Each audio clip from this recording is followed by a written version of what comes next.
Good morning, greetings, and welcome to The Bright Side, your nutritional program dedicated to the understanding of the vast world of nutrition and nutritional supplementation. I'm your host, Pharmacist Ben, nutritional pharmacist from Boulder, Colorado. I use nutritional supplements where other healthcare practitioners use toxic pharmaceutical drugs and sometimes deadly medical procedures if you suspect that there are natural nutritional roads to your health and vitality and well-being, and to addressing your health challenges, whatever they may be, but you don't know where to begin, you have come to the right place. As you listen to The Bright Side every day, you are more and more in control of your body, you are more and more knowledgeable, and you know you can overcome any health challenge. That is why we are here every day on The Bright Side, helping clear up the sometimes confusing world of nutrition and nutritional supplementation. Over the last 33 years of practicing pharmacy, I have seen drug-free recoveries from diabetes, hypertension, obesity, skin diseases like acne, eczema, rosacea, digestive ailments, autoimmune issues of all kinds.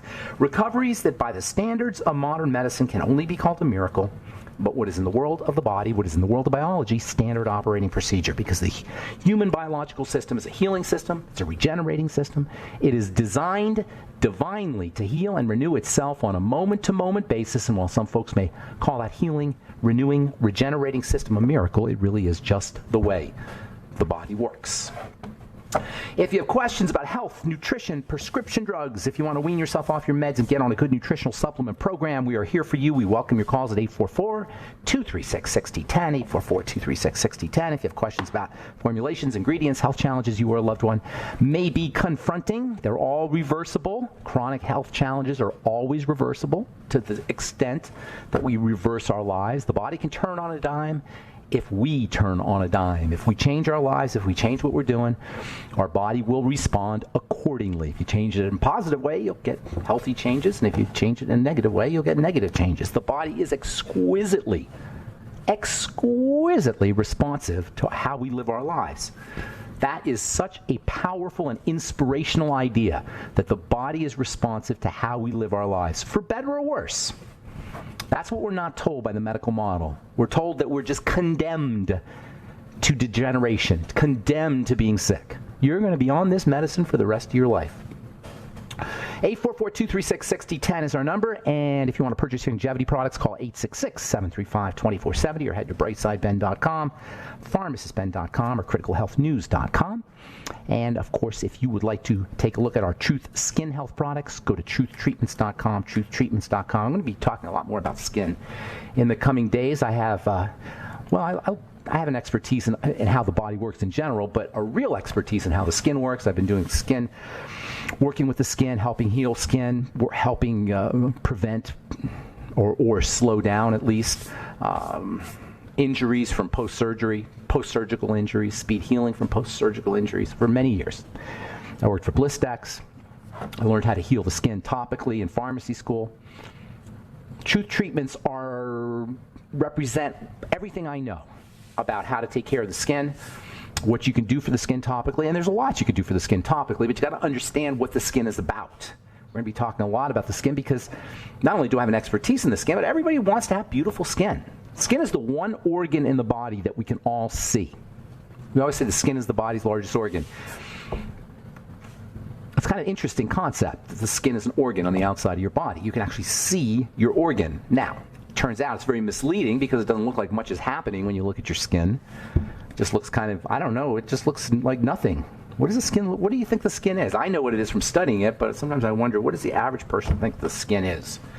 It certainly doesn't look like an organ. It takes a lot of imagination to picture it as an organ. Nonetheless, it is an organ. That is so important because when we slather things on our skin unconsciously, we are abusing an organ. We're abusing the organ called the skin in a way we would never abuse any other organ.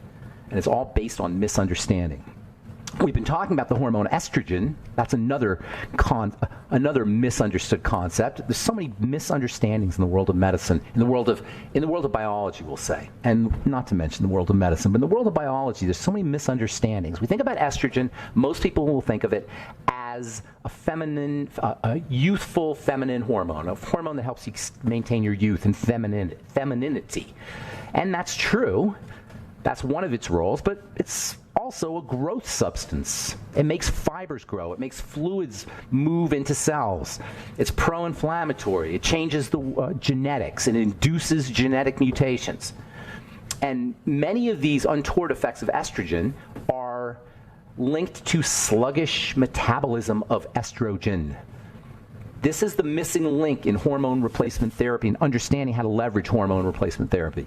It's the idea that if you're not clearing your estrogen out, you're going to have a problem. And this is why HRT is so problematic, and it's also why there's so much confusion around HRT. Sometimes women benefit, sometimes they don't benefit. If it's an estrogen problem, how come estrogen's helping? There's all kinds of weird paradoxes in HRT therapy, in hormone replacement therapy, and it's because we don't recognize this idea about estrogen clearance, estrogen detoxification.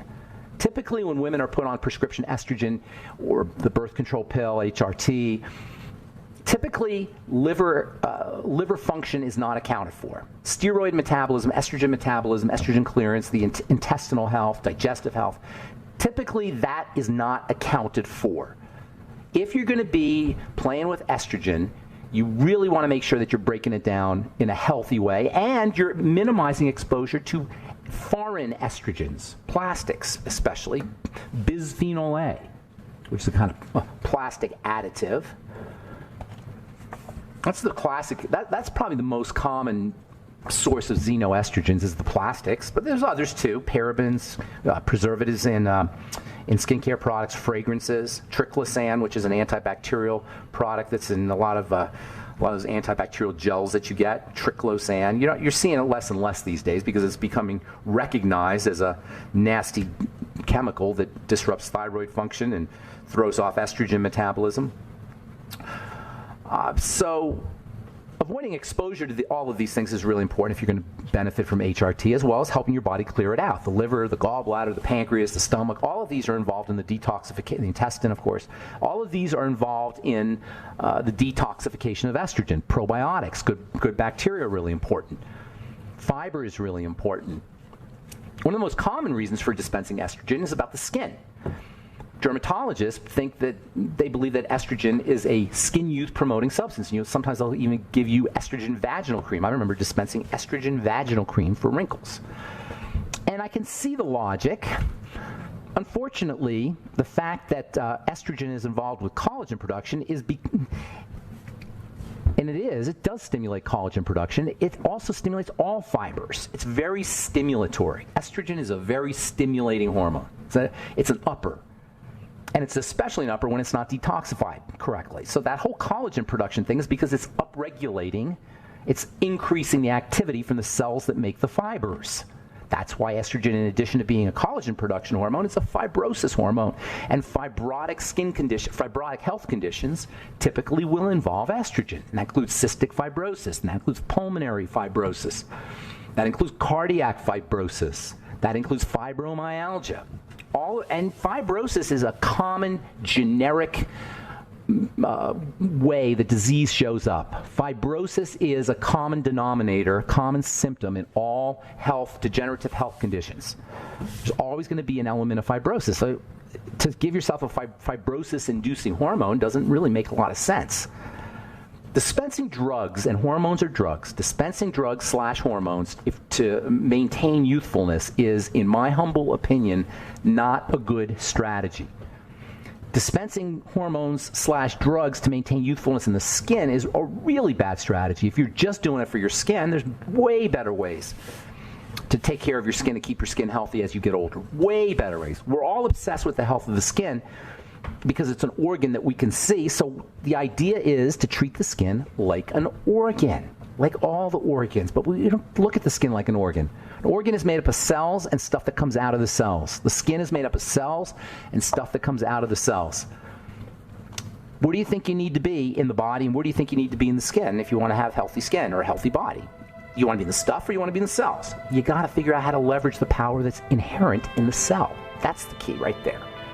The cell. The cell. And I don't want to be all Dr. Science here, but you can't be healthy unless you figure out how to address the cell.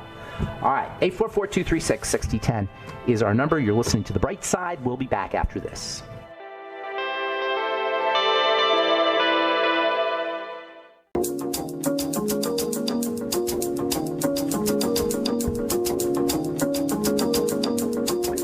Okay, we are back on the bright side. Pharmacist Ben here, and we have lines open at 844-236-6010. If you have questions about skin health, or about anything we're speaking about here today, skin health, skincare products, our Truth Skin Health products, which are all available at truthtreatments.com, truthtreatments.com. Questions about ingredients, formulations, comment or success story. We especially love hearing success stories. 844-236-6010 is our number on the bright side. If you want to purchase longevity products, call 866-735-2470, 866-735-2470. Or check out the longevity products at brightsideben.com, pharmacistben.com, and criticalhealthnews.com. And don't forget to take a look at truthnourishment.com for our Truth nutritional supplements and exotic herbal extracts. Truthnourishment.com, truthnourishment.com. All right, so we're talking about the skin and estrogen. There's a major relationship between the two. Estrogen is when you're young and your skin is all plump and juicy. Partially that involves estrogen. Estrogen's involved how fluids flow through the skin. Estrogen plays a role in skin moisturization.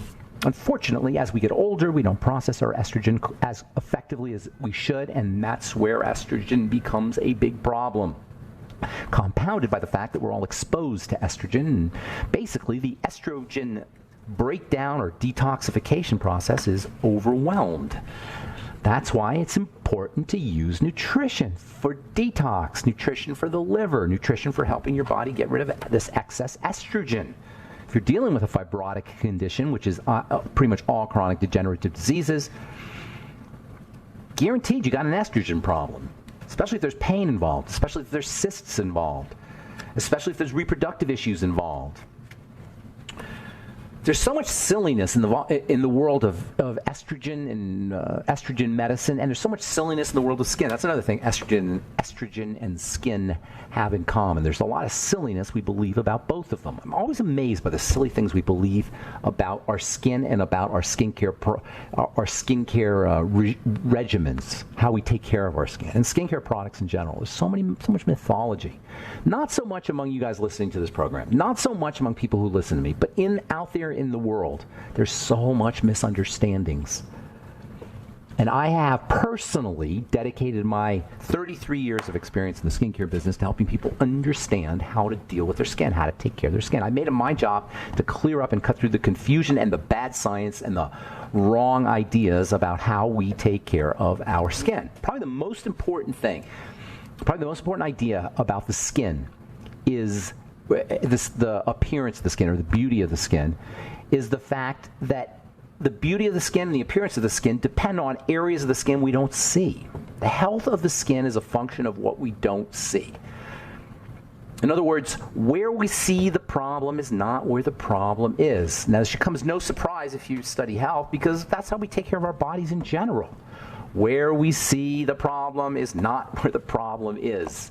That accounts for why medicine and why our ways of taking care of the body fail us, because we're always treating where the problem is not. There's where the problem is, and there's where the problem is not. We're always treating where the problem is not. We don't treat where the problem is. And the skin is just an example of how we operate as a culture. And I don't want to blame, medicine or doctors. But that's why people complain about the medical model, is because we're always treating where the problem is not. We're not treating where the problem is. We're treating the symptoms.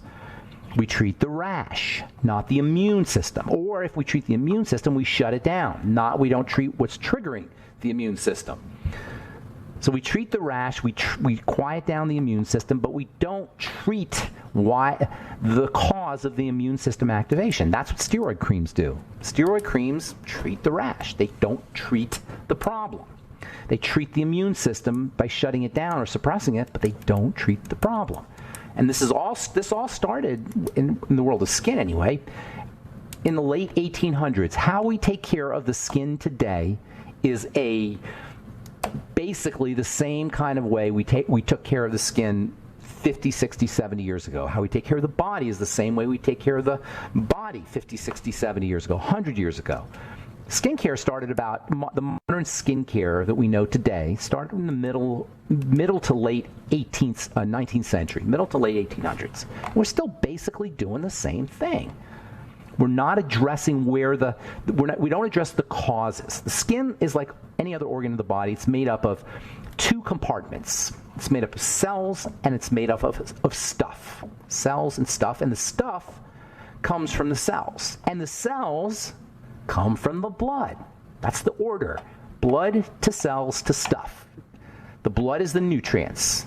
The blood is the stuff that makes the cells. The cells is the stuff that makes the cells make the stuff.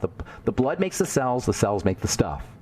This is why dirty blood is so important. This is why dirty blood precedes all 8 long-term chronic diseases and accelerated aging. Dirty blood means dirty cells. Now, I'm being simplistic here, but basically that's what we're talking about. Messed up blood means messed up cells. Messed up cells mean messed up stuff. When we are sick or we have wrinkles or we're aging or whatever we're treating the stuff. We're not treating the cells and we're not treating the blood.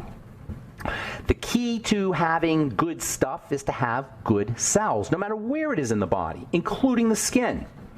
The cells that make the stuff are only going to be as healthy as is the blood. It's all about the blood. And when I say the blood, I mean nutrition in the blood, I mean oxygen in the blood, I mean hormones in the blood and activating chemicals in the blood, and I mean a clean and pristine, free of immune and inflammatory factors circulatory system. The blood has to be clean, has to be free of immune and inflammatory factors. And if you look at those two ideas, you have the key to understanding the health of the body and the health of the skin and the look of the skin and the beauty of the skin and the moisturization of the skin. All our skin problems start off in the blood. All our health problems start off in the blood. So you say, how do things get in the blood? Well,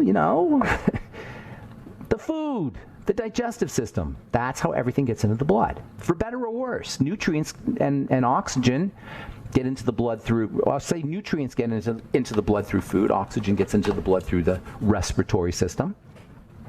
Nutrients and oxygen are all you need to worry about, basically, in terms of what you're putting in your system. And then you got to make sure the system's clean. You want to have some movement. Nutriate, respirate, move, and rest. The fourfold square of health, and it's all because of the relationship between the blood and the cells and the health of the body, the structure of the body, how the body shows up, and that's true about the skin as well. So if you're getting Juvederm or Botox or using wrinkle creams or trying to get rid of your skin problems, your rosacea and your eczema and your psoriasis by rubbing something on top of your skin, you're missing the point. You're missing the boat. You're missing the key, the root of all of the problems. And that's why our skincare doesn't really work. That's why we have a skincare business, you guys. We have a skincare business because nothing really works. Everybody is on this search to find some kind of skincare product that's going to do something, but they don't work because they're all the same thing, based on 1850s technology, pre-cellular. Didn't even know about the cells until somewhere in the middle of the 19th century. Cell theory, they called it. All right, I'm Pharmacist Ben. 844-236-6010 is our number. We'll be back on the bright side right after this.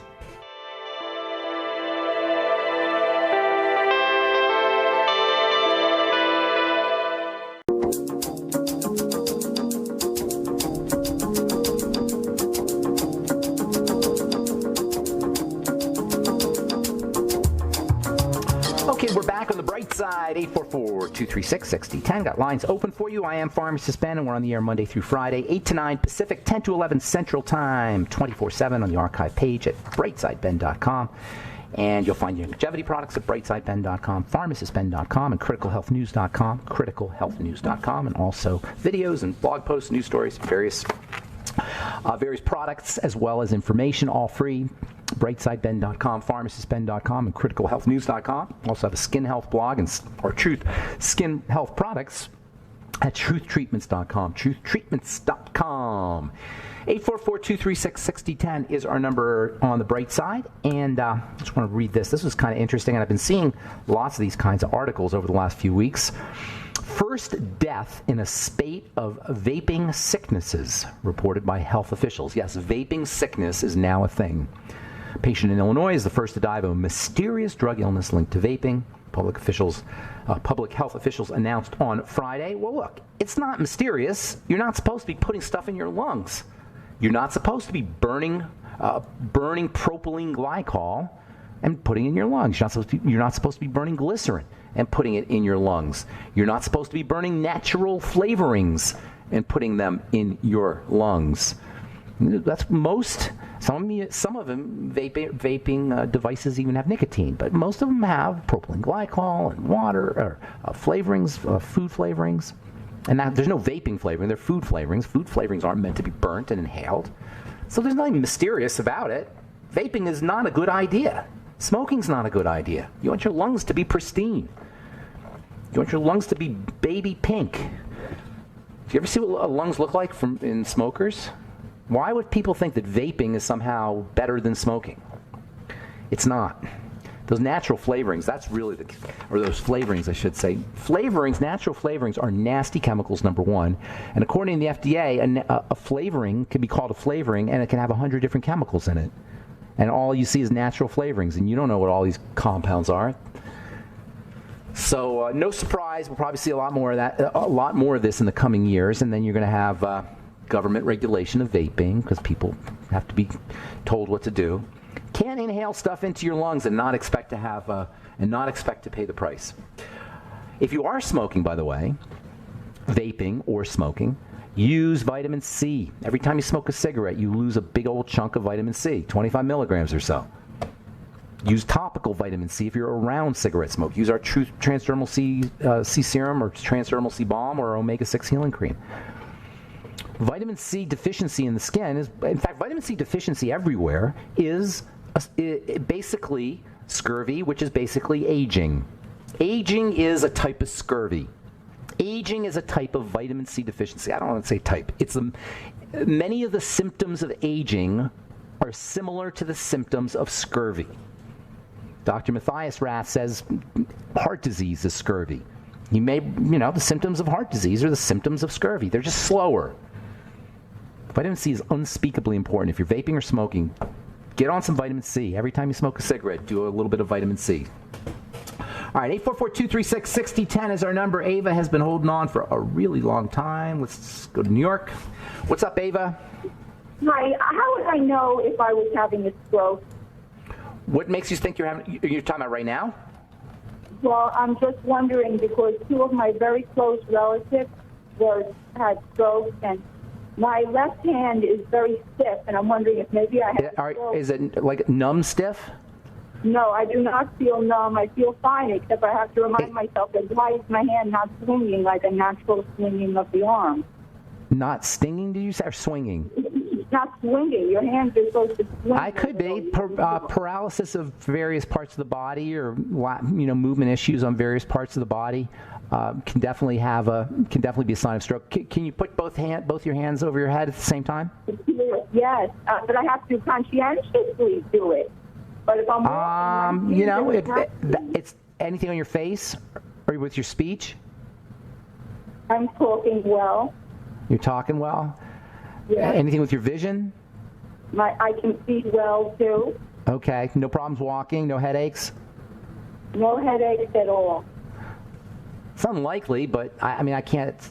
I would say it's unlikely if you don't have any other symptoms. Although I can't say for sure. So you think probably I did not have any kind I would say it's unlikely, but I'm not telling you that for sure. I certainly can't tell you whether you're having a stroke just by talking to you on the telephone.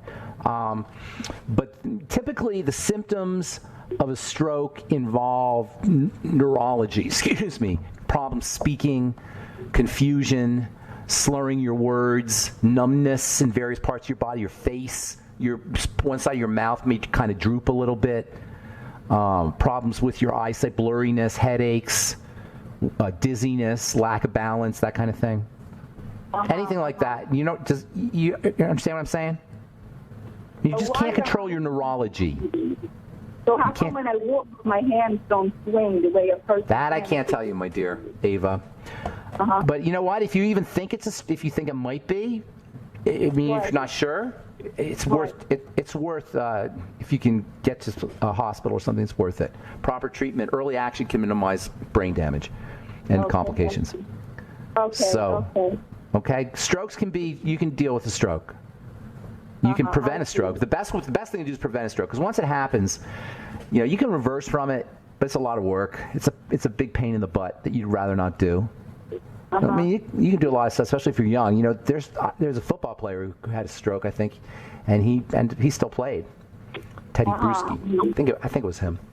All right, Ava, I wish I could give you more specific information, but I just can't tell you on the telephone, and it's worth taking, if you're even remotely suspect that you're dealing with a stroke, it's worth not messing around, in my opinion. Okay. Do you think Okay, thank you, Ava. Just to be clear, stroke is when when the blood supply to your brain is somehow interrupted or reduced. When that happens, brain cells begin to die, and you want to prevent that or catch it. You know, you don't want your brain cells to die. That's not a good thing, and it could be due to lots of different things. Blocked arteries can cause strokes. You can have strokes when the arteries your brain has arteries, and when they become narrowed or blocked, it can reduce blood flow to the brain. You can also have it if you have a leak. That can also cause a stroke, or that can also cause a reduction in blood flow to the brain. I would take a look at it, my dear. That's the bottom line. All right? Okay. Thank you so much. But the best thing to do is prevent a stroke. Keep it from happening. Protect those circulatory vessels. Sugar destroys circulatory vessels. Keep the sugar down. Vitamin C builds circulatory vessels. Make sure you're using your vitamin C. Copper builds circulatory vessels. Protein builds circulatory vessels. Do you know the circulatory vessels are largely made up of connective tissue? Connective tissue building is the ultimate anti-aging strategy, and that means glucogel caps. All right, Barry in New Orleans. Good morning. What's going on, my friend? Yes, I want to ask you about fluoride. Fluoride? Yes, fluoride. Yes. Yes. What do you want to know? They use this chemical, cryolite, like on non-organic fruits and vegetables. And the cryolite, the preservative, you mean? Yes, and this contains fluoride. Absolutely, it is fluoride. Cryolite is fluoride. Hang on, Barry. Got to take a break. We'll talk about fluoride a little bit and cryolite when we come back. I'm Pharmacist Ben. 844-236-6010 is our number. Got lines open. We'll return on the bright side right after this.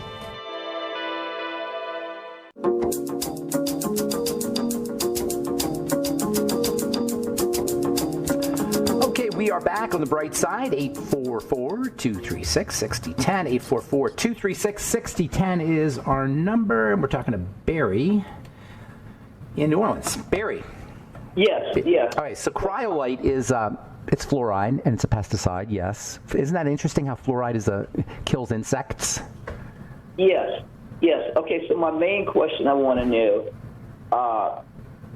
should one be concerned about peeling an orange and possibly getting significant exposure to fluoride just from peeling an orange? You mean on your hands? Yes. A little bit, but there's more important things. But yeah, probably it's not good to have fluoride on your hands. How many oranges are you peeling? Just one orange? Well, I might usually like to eat at least maybe 2 a day. You got way more important things to worry about.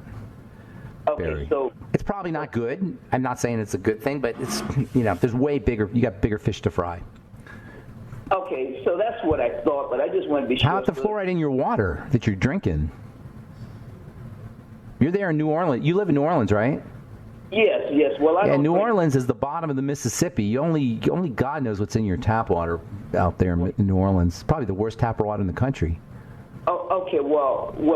So basically, I want to be sure. So, let's say even if I rest the orange off and basically it's not any significant exposure that I can get. I would say that you're getting more fluoride from other places, but it's not a good thing. Make sure you use your chelating agents. That's the best thing you can do. Good nutrition can help you protect you against fluoride. And when I say chelation, I'm thinking like selenium and sulfur and vitamin C and N-acetylcysteine. These are all nutritional supplements that can bind up or tie up or magnetically pull fluoride out of your body. Fluoride is the big source of fluoride, of course, is the water. And even if you're drinking distilled water, you're still going to get fluoride in foods and meats and in the animals that drink fluoridated water. It's pretty much impossible to avoid excessive exposure to fluoride, and the amount that you're getting from an orange, peeling an orange, is going to be negligible compared to all that. My opinion. All right? Yeah. Okay. Well, and one more thing. But most of the studies have been showing it has an effect on children brains. That's right. When it's growing. But I saw some. Even I didn't get into the particular studies. But are you aware of any negative effects as far as brain on the brain of adults? You know, the brain, when tissue is developing and growing, it's more susceptible to being toxic because it's absorbing nutrients really quickly. So it's less likely in an adult, but that's not to say it's not happening. And while kids may be more significantly affected than adults, it would be a good bet that adults are affected too. And, you know, these are things that we don't really know how much fluoride is affecting the brain, but we know that we're not really thinking clearly as a culture, and I'm not going to blame it on fluoride, but I can certainly say toxification of our environment plays a role. Fluoride doesn't help. Fluoride is largely a brain molecule, and very important relationship between fluoride and calcification. Fluoride pulls in calcium, and calcification of the brain, especially the pineal gland, it makes sense that fluoride would support the breakdown, the calcification of these tiny little structures in the brain. So I would say it's a good bet. Yes, adults' brains are affected too. Although children are the real, because children are growing so fast, they're the real victims.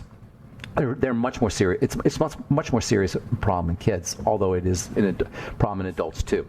All right, Barry. Anything else? I'm going to move on here. Yeah, what's going on? Yes, you just mentioned sugar and how it the harmful effects of, I believe, the arteries. Glycation, caramelizing, candying.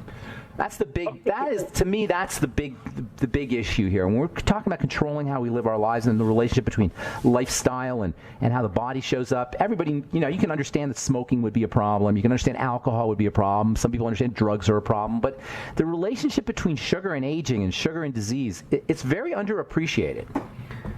I mean, the fact that sugar has this effect on the circulatory system, this glycation effect on the circulatory system, and that's the reason why diabetics have amputations and have foot problems and have blindness issues, eye problems. It's because of the effect of sugar on the blood vessels. Sugar plus blood vessels equals caramelized circulatory system. Very, very bad thing. Just think of gooey melted blood vessels and blood trying to make it through there. It's just an awful thing, and it comes largely from 130 to 150 or 160 pounds of sugar that we eat every year. The average American eats every year. So you don't want to underestimate that. And I'm not preaching to anybody. I'm just as guilty of it as anybody else. I'm not holier than thou, but I'm just saying we got to recognize that these are the places where our health becomes compromised. You know, and when they say you're just going to be on this medicine the rest of your life, and don't say, well, maybe we should figure out a way to control your caloric intake and your sugar intake, it just deprives us of leverage over our bodies. Mm-hmm. Okay? Yeah. All right, my man. Thank you for your call, Barry. I love it when you call. Love your commentary and contributions. Thank you, my friend. Okay, take care. All right, let's go to Robert in Ohio. Good morning, Robert. What's up, buddy? Hi, Ben. Hey, Ben. Hey. I just want true beauty is in the bones, and the skin's beautiful too, but the bone structure is that's pretty beautiful, the most huh? beautiful part of a face. I agree with you. Right. And if you what makes you say that, by the way? Robert, excuse me. What makes you say that? Well, back in when I saw an old movie that was supposedly made. The periodical part of it was in the 30s, and they mentioned that in the movie. It's like, pure beauty is in the bone structure in the face, and that's the way they thought back then. And it's crystalline. It's a beautiful crystal. Well, if you notice, there's a lot of people's jawbones are disappearing, especially in older women, and the face structure on almost everybody as they age is changing. And yeah, that's true. I think you could spend a whole show on. That's absolutely true. The bones start to degenerate. That's scurvy. Did you hear me talking about aging as a form of scurvy? Vitamin C. Isn't it called like the jawbone dies in osteopenia or something like that? Osteopenia? Yeah. Osteopenia means you're not making enough bone cells. Your bone cells aren't working. Your bone cells. I don't know if you're not making enough bone cells or your bone cells aren't working effectively. But I think it's you're not making enough bone cells. In any case, it does happen. It precedes osteoporosis. But even osteopenia and osteoporosis, they're just general signs of bodily breakdown. The problem with focusing on osteopenia or osteoporosis as a disease state in and of itself is more this idea where we treat the sign and rather the cause. The cause is the problem. It's not the degenerating bone, whether it's in the jawbone or in the skeletal structure or anywhere else. The degeneration of bone is a sign of general degeneration. It's like I always say when people ask me about macular degeneration, I say, what's the key word in that diagnosis, macular degeneration? Degeneration. Degeneration is the essence of aging, and degeneration of the connective tissue is the essence of aging. The essence of aging is general deterioration, but the essence of all of that is the breakdown of the connective tissue, and vitamin C is the key factor in the building of connective tissue. Now, I'm not saying that vitamin C is the only thing, but under conditions of vitamin C deficiency, you can't make connective tissue. And we're going, when we determine how much vitamin C we need, we go by the RDAs. The RDAs aren't there to help you build bone. The RDAs are there to keep you from having scurvy. They're not there to keep you from aging, subclinical scurvy or aging scurvy, but from the full-blown disease state. And you can just take 100 milligrams and not get the disease state, but you need way more than that if you want to help build connective tissue and help prevent the aging of the body's skeletal system and as the connective tissue in general. The connective tissue is not just the bone.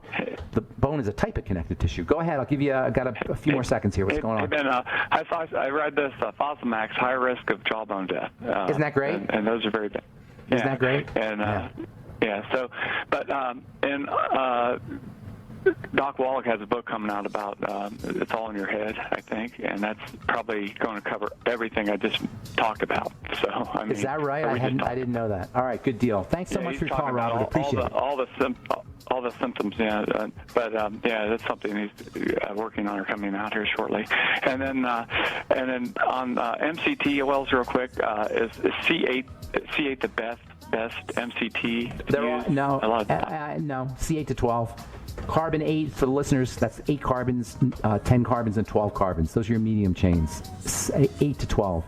So they're all important. Okay. Hey, I got to go. Only 20 more seconds. Thanks for your call, Robert. Appreciate it. And thank you to all my Brightside listeners. I'm Pharmacist Ben. Have yourselves a wonderful, beautiful, awesome, spectacular day.